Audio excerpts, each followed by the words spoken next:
Well, it's 29 April 2023. I want to say thank you to Silver Mountain out here, still being open. Schweitzer and Mount Spokane and Lookout are all closed. Silver and 49 are still operating a little bit here, and that's great. The appreciation from those of us who are out is extremely high. It is a beautiful day. We have spring snow, corn snow. It's the kind we've been waiting on without the winter freeze at night, with no people here. So we're going to do some more investigative research on turns for you people that are actually interested in shredding ahead. So I'm going to follow some tracks out here and explain different things that happened. As we lead out here to my left, which is to your left on the screen, if you're traveling, it'll be on the right hand side. You see the board was kind of skidding, spreading snow there. At this transition, which is this spot right here, I'm trying to maintain the uphill line a little bit longer. You can see by the short 4-foot section here before it transferred over to my toe side.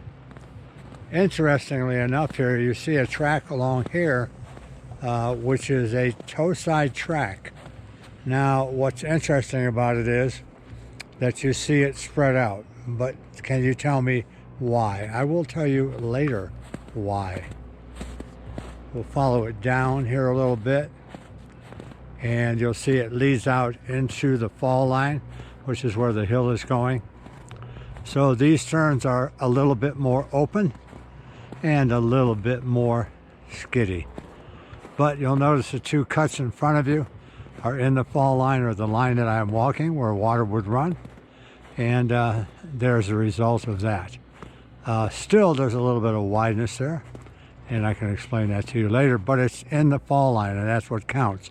These are basically open turns. They do not come across the fall line enough left and right in order to be a closed turn. But on these, you do see kind of a nice toe edge going in here, and kind of a nice heel edge going out there. And again, I will explain to you why those tracks are a little bit wider than you might suspect. So moving across the hill here, I started the morning out with some very long radius turns that I intended to be a little more closed. And that would be coming down here, directly in front of me. I don't have a lot of momentum, so the board is coming down kind of flat on the toe side. And then in this area right here, the toe engaged even more. You can see that toe line running through here. And then the toe edge built up as a little bit of a ramp, whatever, going through there and still push through. So that is a more closed turn that is developing across the hill. And instead of just following the line that I'm walking now, it is coming across the hill to where it sweeps out over in this section over here. And that, folks, is a longer radius turn with more time spent following, obviously, on all of these, the nose of the board, okay? So we'll continue a little further. This track right here in front of me was a toe side move through here. And what I tried to do here, and you can tell, is instead of diving out to the turn here, I let the turn develop more with this toe out this way for a longer period of time before I actually rolled off of this toe into a heel further out. So it developed a little earlier. I did not push the board. I did not side cut it. I let it ride its radius. So that developed also a different set of tracks. So we can let a board develop its radius. We can push a board. We can pull a board. We can do a number of different things, which will create a number of different tracks. A lot of you go, well, what's the point of the track? Well, since everything starts with the feet and the board, which is actually on the snow, the tracks tell you what body movements you're making above it. On this particular one here, coming in That was a hillside move coming in. Again, you see that tri-run, which I'll explain later. Here, the tri-run stopped a little bit. The board shot out this way a little bit more before I dove it in this way. Now, there's not a lot of momentum here, so the board went flat.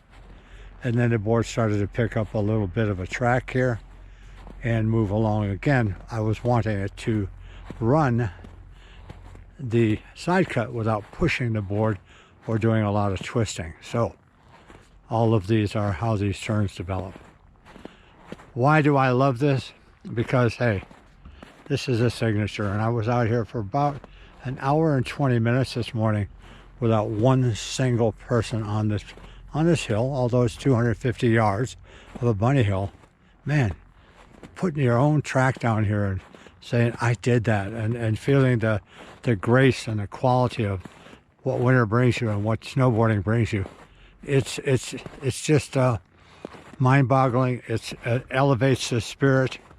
And that's why we're out here, guys. I mean, we're out here to elevate the spirit, to have fun and enjoy it. So, do I really need to say, hey, you have to ride a certain way? No. But can you find out how you ride, where you stand, and that will help you to improve your snowboarding. Not watching the channels where guys are doing tricks in the park and so on and so on. It takes you in order to do these things.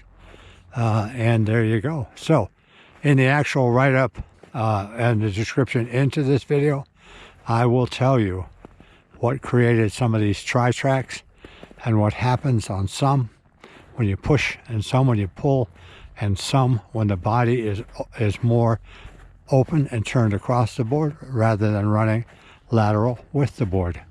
Okay, I hope you guys are enjoyed this and will stay with us. You can see we are not just a channel to tell you shred ahead. We're a channel to help you shred ahead by use of the fundamentals and the movement of the body. We're not playing games. We're out here to really help you guys, because you know what? We love it. And you guys, by doing this, are helping us, because we've got to be creative and we've got to continue to learn right along with you. So thanks a lot, all the subscribers. Been a great season so far.